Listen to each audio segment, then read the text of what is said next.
ایک خفیہ super agent کی کہانی۔ دنیا پر قبضے کی خواہش لیے ایک منظم تنظیم، ترین ہتھیاروں پر عبور رکھنے والی ایک طاقتور ترین ذہین ترین ایجنٹس پر مشتمل نامانوس بیماریوں پر مہارت رکھنے والی تنظیم، بلیک تھنڈر۔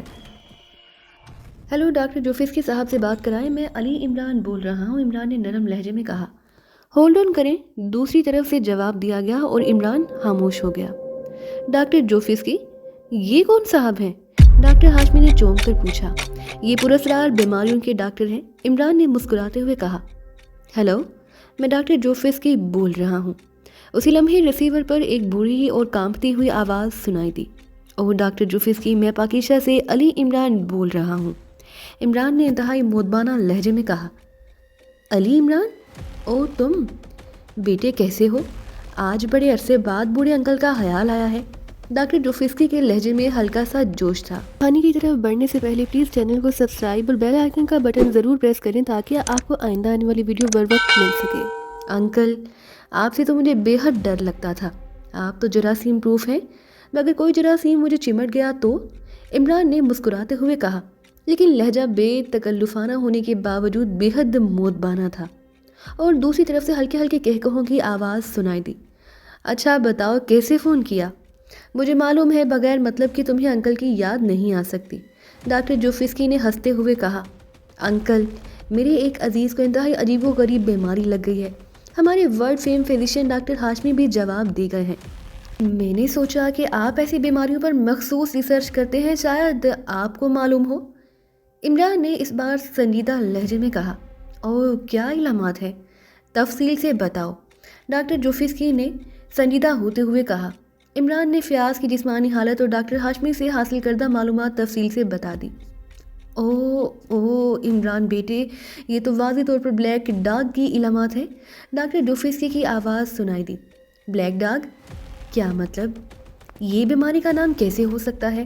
یہ تو کسی کتے کا نام ہوگا، عمران نے حیرت بھرے لہجے میں کہا۔ ہاں تمہاری بات درست ہے، لیکن اسے کہا بلیک ڈاگ ہی جاتا ہے۔ یہ انتہائی خوفناک مرض ہے، اس کا بظاہر کوئی علاج نہیں۔ یہ بیماری افریقہ کے ایک علاقے لمباکو کی مخصوص بیماری ہے۔ وہاں انتہائی دشوار گزار جنگلات ہیں اور اس علاقے میں نئی تہذیب ابھی تک نہیں پہنچی۔ میں نے وہاں اس کا ایک مریض دیکھا۔ لمباکو کے وحشی وچ ڈاکٹر اس کا علاج ایلیگیٹر کے انڈے کے بنے ہوئے تیل سے کرتے تھے۔ اس تیل کو تیار بھی خاص طریقے سے کیا جاتا تھا، جو انتہائی مشکل اور صبر آزما طریقہ تھا، اور اس تیل کو بنانے میں کم از کم 2 ہفتے لگ جاتے ہیں۔ میں نے اس پر تحقیقات کی ہیں اور انتہائی طویل تحقیقات کے بعد صرف اتنا معلوم ہوا ہے کہ یہ ایک ایسے وائرس سے پیدا ہوتی ہے جو خون کے سرخ جرثوموں پر موجود ہوتا ہے، اور چونکہ اس کی شکل و صورت آکسیجن کے ایٹم جیسی ہوتی ہے، اس لیے لیبارٹری تجزیے میں اس کا پتہ نہیں چل سکتا۔ اس وائرس کا کام یہ ہے کہ یہ سانس کے ذریعے اندر آنے والی آکسیجن کو ڈی تھرائیڈ میں تبدیل کر کے خون سے کھال کی طرح دھکیل دیتا ہے، اور ڈی تھرائیڈ کھال کے مسام سے باہر کسی آبلے کی صورت میں نکل کر ختم ہو جاتی ہے۔ اس کا دورانیہ صحت مند آدمی پر 5 روز تک رہتا ہے۔ ان میں یہ وائرس تھوڑی آکسیجن کو ڈی تھائرائیڈ کرتے ہیں، لیکن پھر یہ مقدار بڑھتی چلی جاتی ہے۔ آخر 5 روز بعد مکمل آکسیجن ڈی تھائرائیڈ ہونے لگ جاتی ہے اور انسان آکسیجن نہ ملنے کی وجہ سے ختم ہو جاتا ہے۔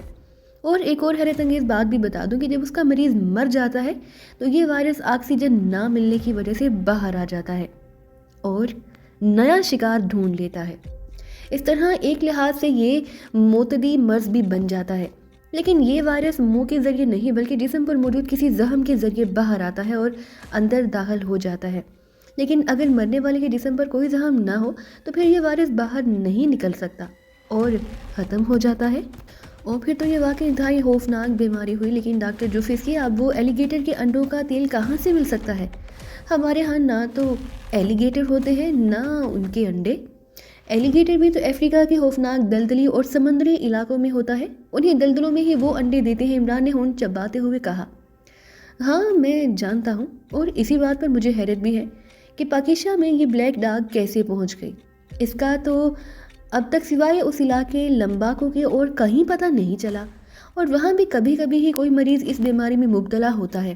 بہرحال تمہارے مریض کو کتنے دن ہو گئے ہیں اس بیماری میں مبتلا ہوئے؟ ڈاکٹر جوفسکی نے پوچھا۔ 3 روز ہو گئے ہیں، عمران نے جواب دیا۔ اور فی الحال اس کا مطلب ہے کہ کچھ وقت مل سکتا ہے۔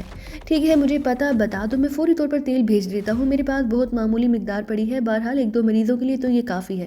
تمہارا مریض ٹھیک ہو جائے گا، لیکن یہ معلوم کرنا تمہارا کام ہے کہ اسے یہ بیماری کیسے لگی، اور اگر ہو سکے تو مجھے بھی رپورٹ دے دینا، ڈاکٹر جوفسکی نے کہا۔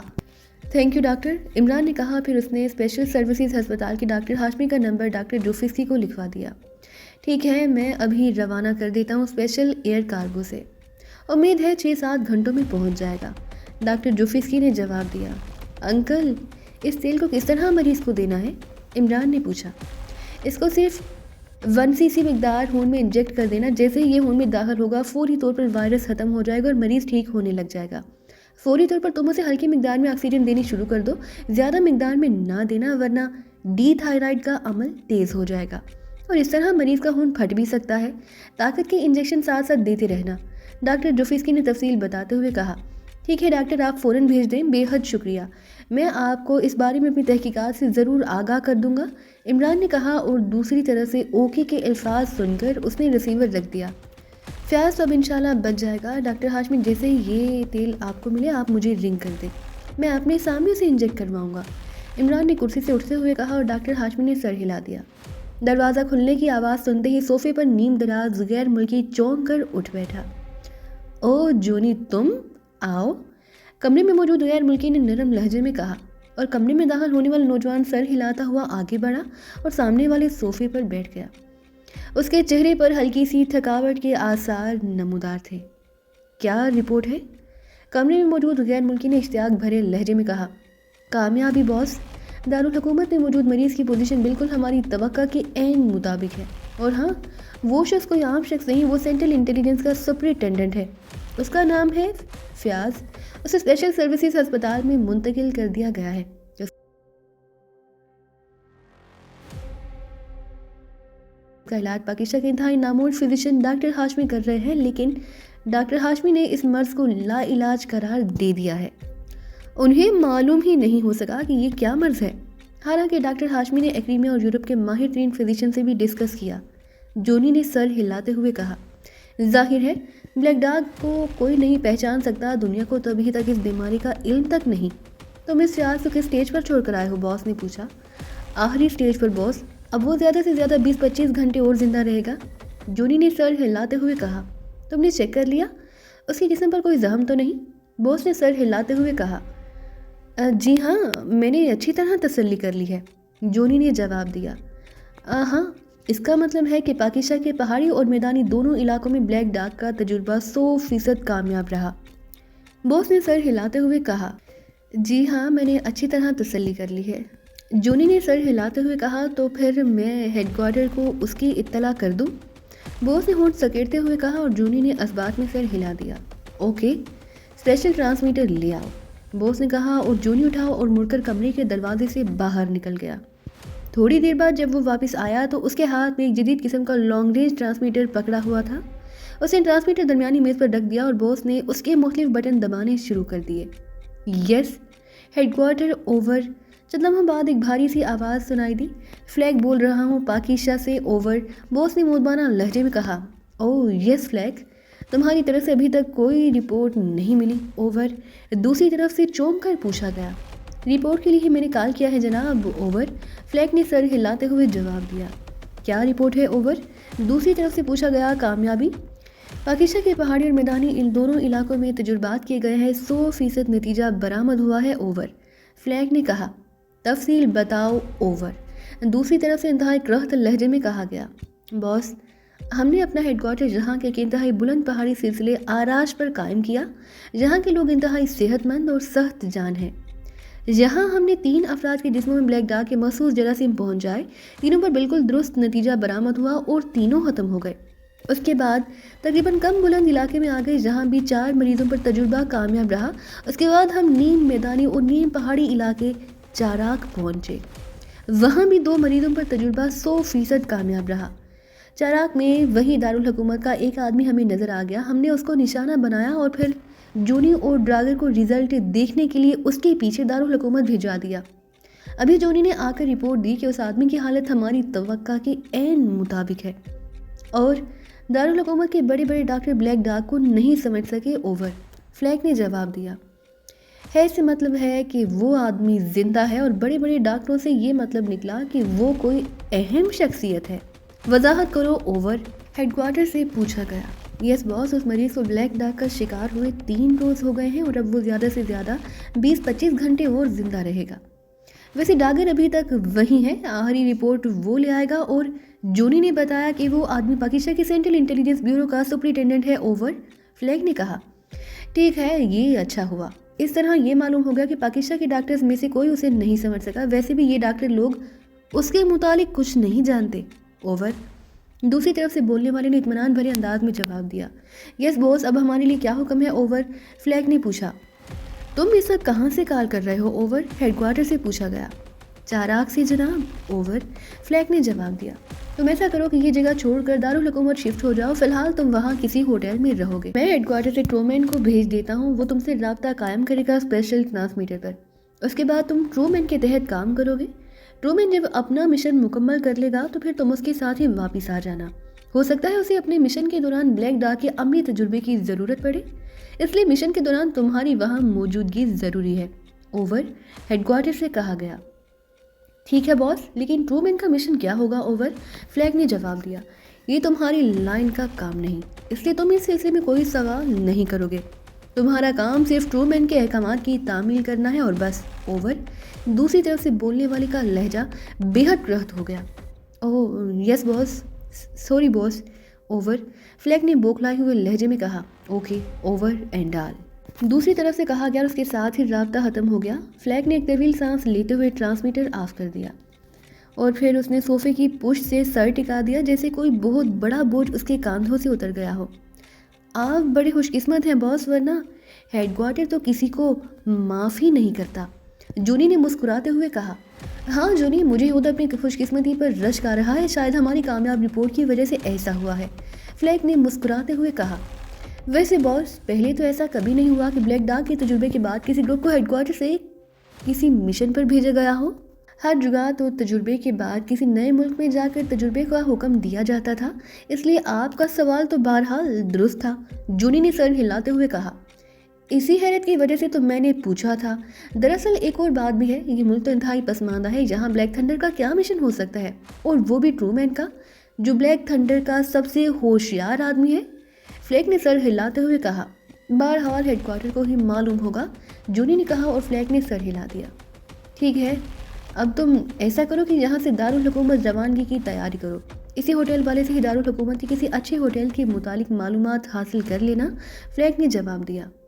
میں دارالحکومت سے ہو آیا ہوں اور میں نے اس دوران پورا دارالحکومت گھوم لیا ہے، وہاں کافی شاندار ہوٹل ہے، خاص طور پر شیریٹن ہوٹل تو بہت ہی شاندار ہے، میرے خیال میں 5 اسٹار ہوٹل ہے، جونی نے سر ہلاتے ہوئے کہا۔ اوکے، پھر ایسا کرو یہیں سے فون کر کے اس ہوٹل میں ایڈوانس کمرے بک کروا لو تاکہ وہاں پہنچ کر کوئی تکلیف بھی نہ ہو، اور ڈیگر کو بھی اطلاع دے دینا تاکہ وہ ہمیں وہیں آ کر مل لے۔ فائنل رپورٹ تو بہرحال ڈیگر سے ہی ملنی ہے، فلیک نے کہا اور جونی سر ہلاتا ہوا اٹھا اور ٹرانسمیٹر اٹھا کر واپس دروازے کی طرف بڑھ گیا۔ سلمہ بھابھی کا فون آنے کے باوجود تم نے مجھے فیاض کی بیماری کے متعلق کچھ نہیں بتلایا تھا، کیوں؟ عمران کا لہجہ بے حد سرد تھا۔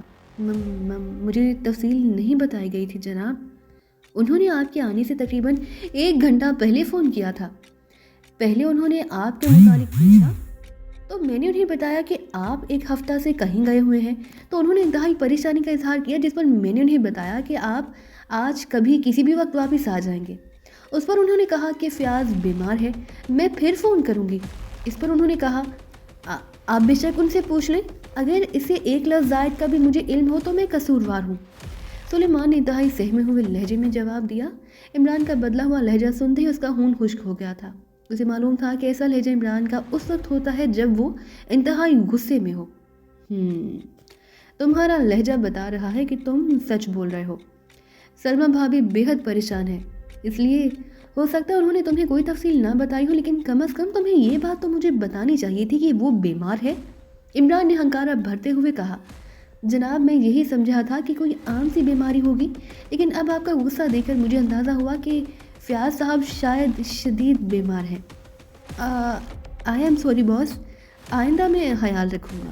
سلیمان نے سر ہلاتے ہوئے کہا، ہاں آئندہ خیال رکھنا، ورنہ تم جانتے ہو کہ ایسے معاملات میں لاپرواہی کی سزا کتنی عبرتناک ہو سکتی ہے، اور میں نے فیصلہ تو یہی کیا تھا کہ تمہیں اس بار انتہائی عبرتناک سزا دوں گا، لیکن بہرحال تم اتنے قصوروار نہیں نکلے جتنا میں سلمہ بھابھی کا فون سن کر تمہیں سمجھ رہا تھا۔ جاؤ جا کر چائے لے آؤ، عمران نے خشک لہجے میں کہا۔ اس بات سلیمان نے انتہائی مودبانہ لہجے میں کہا اور تیزی سے دروازے کی طرف بڑھ گیا۔ عمران کے چہرے پر گہری سنجیدگی طاری تھی۔ فیاض کی اس ہولناک بیماری اور ڈاکٹر جوفسکی سے ہونے والی گفتگو کے بعد اس کے ذہن میں نامعلوم خطرے کی گھنٹیاں بج اٹھی تھیں۔ افریقہ کے دشوار گزار علاقے لمباکو کی یہ ہولناک بیماری آخر پاکیزہ میں کیسے پہنچ گئی، اور وہ بھی سپرنٹینڈنٹ فیاض کو؟ یہ سارا معاملہ اس کی نظروں میں انتہائی سیریس تھا، لیکن واقعی اس خوفناک بیماری کے متعلق پہلے کبھی سنا تک نہ تھا، اور نہ ہی میڈیکل کی کسی کتاب میں اس کا ذکر تھا۔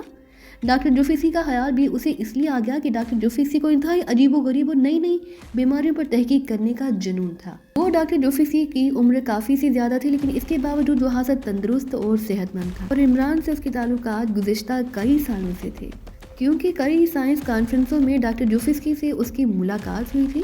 ڈاکٹر جوفسکی ایکریمیا میں رہتا تھا، اس لیے جب بھی عمران ایکریمیا جاتا، فرصت ملتے ہی وہ ڈاکٹر جوفسکی کے پاس پہنچ جاتا اور گھنٹوں وہ نئی سے نئی بیماریوں اور اس پر ڈاکٹر جوفسکی کی تحقیقات پر بحث کرتے رہتے۔ عام حالات میں تو ڈاکٹر جوفسکی بے حد خوش مزاج آدمی تھا، لیکن عمران اپنی مخصوص طبیعت کی وجہ سے اسے کہکہے لگانے پر مجبور کر دیتا تھا، اور عمران کی ذہانت اور معلومات کی بنا پر ڈاکٹر جوفسکی بھی عمران کی بے حد قدر کرتا تھا۔ اب بھی ڈاکٹر جوفسکی ہی کام آیا تھا، ورنہ تو فیاض یقینی موت کا شکار ہو چکا تھا۔ یہ لیجیے، سلیمان نے چائے کا کپ اس کے سامنے میز پر رکھتے ہوئے کہا، اور عمران جو صوفے کی پشت سے ٹیک لگائے آنکھیں بند کیے بیٹھا تھا، سلیمان کی آواز سن کر چونک اٹھا۔ اوہ اچھا، عمران نے آنکھیں کھولتے ہوئے کہا اور ہاتھ بڑھا کر کپ اٹھا لیا۔ فیاض صاحب کی کیا حالت ہے؟ آپ کی پریشانی بتا رہی ہے کہ وہ شدید بیمار ہے؟ سلیمان نے پوچھا۔ ہاں، بس سمجھو کہ شاید قدرت کو اس کی زندگی مطلوب تھی، اس لیے بچ جائے گا، ورنہ صورت نہ تھی، عمران نے چائے کی چسکی لیتے ہوئے کہا۔ کیا ہوا تھا انہیں؟ سلیمان کے لہجے میں پریشانی کے تاثرات موجود تھے۔ اسے کالے کتے نے کاٹ لیا تھا، عمران نے مسکراتے ہوئے کہا، اور عمران کو مسکراتا دیکھ کر سلیمان کے چہرے پر اطمینان اور پھر مسکراہٹ ابھر آئی۔ وہ سمجھ گیا کہ اب فیاض کی حالت خطرے سے باہر ہو چکی ہے، ورنہ عمران کے چہرے پر مسکراہٹ کبھی نہ آتی۔ اس کالے کتے کا پتہ کیا ہے آپ نے؟ سلیمان نے کہا۔ کالے کتے کا؟ کیوں؟ اس کا پتہ کرنے کی کیا ضرورت ہے؟ عمران نے چونک کر پوچھا۔ وہ واقعی سلیمان کی بات کا مطلب نہ سمجھ سکا تھا۔ فیاض صاحب تو اس کے کاٹنے کے باوجود بچ گئے، لیکن وہ بیچارہ یقیناً نہ بچ سکا ہوگا، سلیمان نے مسکراتے ہوئے کہا اور واپس مڑ گیا۔ عمران کے حلق سے ہلکا سا کہکہا نکل گیا۔ وہ اب سلیمان کی بات کا مطلب سمجھ گیا تھا۔ سلیمان کے جانے کے بعد وہ چائے پیتا رہا اور اس بلیک ڈاگ کی نامی بیماری کے متعلق ہی سوچتا رہا۔ اچانک اسے خیال آیا کہ شاید جوزف بھی اس بیماری سے واقف ہو۔ اس نے پیالی رکھی اور ٹیلی فون کا ریسیور اٹھا کر تیزی سے نمبر ڈائل کرنے شروع کر دی۔ رانا ہاؤس؟ دوسری طرف سے جوزف کی آواز سنائی دی۔ کون رانا؟ عمران نے بدلے ہوئے لہجے میں کہا۔ رانا تیمور علی خان صندوقی۔ کون بول رہا ہے؟ جوزف کی تیز آواز سنائی دی۔ لیکن رانا تیمور علی صندوقی نے اپنے ہاؤس میں تم جیسے کوبرے کو کیوں رکھا ہے؟ کیا کافی خزانہ ہے اس کے پاس؟ عمران نے مسکراتے ہوئے کہا۔ شٹ اپ، زبان سنبھال کر بات کیا کرو۔ جوزف کو واقعی غصہ آ گیا۔ بالکل وہی کوبرے جیسی فنکار۔ واہ، واقعی بڑا خوش ذوق آدمی ہے یہ رانا، جس نے کوبرے کو انسانی زبان سکھا دی ہے، عمران نے اسی طرح مسکراتے ہوئے کہا۔ تم ہو کون اور کہاں سے بول رہے ہو؟ جوزف نے حلق کے بل چیختے ہوئے کہا۔ اس کا لہجہ بتا رہا تھا کہ اس کا غصہ عروج پر پہنچ چکا ہے۔ ضرور پوچھنا ہے تو بتا دیتا ہوں، کبھی لمباکو کا نام سنا ہے؟ افریقہ کے علاقے لمباکو کا؟ عمران نے مسکراتے ہوئے پوچھا۔ اوہ، لمباکو؟ سنا کیا، میں اس علاقے کو اچھی طرح جانتا ہوں، لیکن تمہارے لمباکو سے کیا تعلق؟ جوزف کے لہجے میں اس بار غصے کی بجائے حیرت تھی۔ سنا ہے لمباکو میں کالے رنگ کا تمباکو پیدا ہوتا ہے، اس تمباکو کو شاید بلیک ڈاگ کہتے ہیں، عمران نے کہا۔ Black dog? O father Joshua, Joseph کی انتہائی گھبرائی ہوئی آواز سنائی دی، اور پھر اس کے ساتھ ہی رابطہ ختم ہو گیا۔ عمران کے لوگوں پر مسکراہٹ ریگنے لگی۔ اس کا مطلب تھا کہ جوزف نہ صرف لمباکو کے بارے میں تفصیلات جانتا ہے، بلکہ اسے بلیک ڈاگ کے متعلق بھی معلوم ہے۔ اس نے ریسیور کیڈل پر رکھا اور اٹھ کر بیرونی دروازے کی طرف بڑھ گیا۔ چند لمحوں بعد اس کی کار رانا ہاؤس کی طرف بڑھی جا رہی تھی۔ او ماسٹر آپ؟ عمران کے ہارن دینے پر جوانا نے پھاٹک کھولتے ہوئے کہا۔ وہ جوزف کہاں ہے؟ وہ کیوں نہیں آیا پھاٹک کھولنے؟ عمران نے اندر داخل ہوتے ہوئے پوچھا۔ ماسٹر جوزف کو نہ جانے کیا ہو گیا ہے، وہ کسی کا فون سن رہا تھا کہ اچانک ریسیور رکھ کر کمرے میں آیا۔ اس کا پورا جسم بری طرح سے کانپ رہا تھا، چہرے پر شدید دہشت کے آثار نمایاں تھے۔ وہ انتہائی خوفزدہ نظر آ رہا تھا۔ میں نے پوچھا بھی، لیکن اس نے کوئی جواب نہ دیا۔ اب ایک ٹانگ پر کھڑا کوئی حیرت انگیز قسم کا رقص کر رہا ہے۔ تو دوستو یہ تھی ہماری آج کی کہانی۔ امید کرتے ہیں کہ آپ کو ہماری کہانی پسند آئی ہوگی۔ تو جانے سے پہلے ہماری ویڈیو کو لائک اور شیئر کرنا مت بھولیے، اور اسی کے ساتھ